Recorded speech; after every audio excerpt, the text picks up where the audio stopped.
7th, ikapito sanhi ng pagkamatay dito sa Metro Manila. We have made significant progress in our fight against TB, but major barriers still hinder our efforts. But these challenges are not just setbacks. No? This is a call to push forward with greater urgency.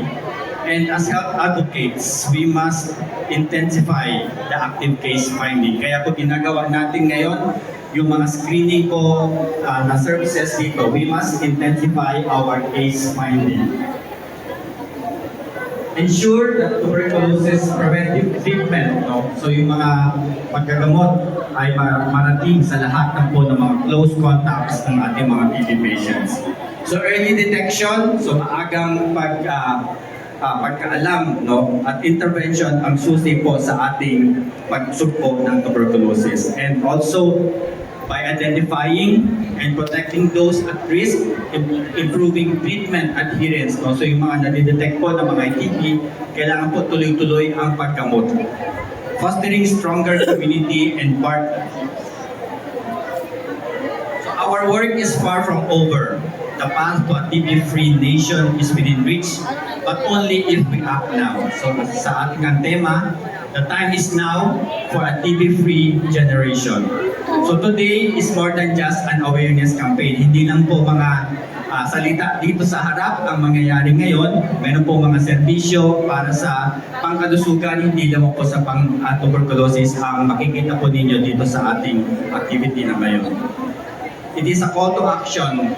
We are not here just to talk about TB but to provide solutions through on-site screening, diagnostic services, and immediate referrals po sa mga health facilities. So this fight cannot be won by the Department of Health alone. So marami po tayong partners. It requires all of us, including the local government units, the private sector partners, patient support groups, and every Filipino. Each one of us has a role to play. So to all our dedicated National Tuberculosis Program coordinators, healthcare providers, and community volunteers, your hard work is the backbone of this mission. To all our patient support groups and TB survivors, your stories of courage inspire us to keep pushing forward.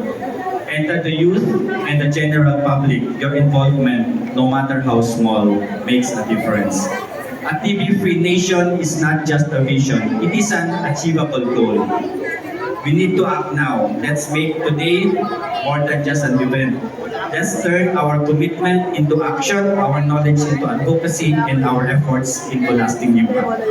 Together, we will build a TB-free PH dahil sa bagong Pilipinas, bawat buhay mahalaga. Maraming salamat po at mabuhay tayong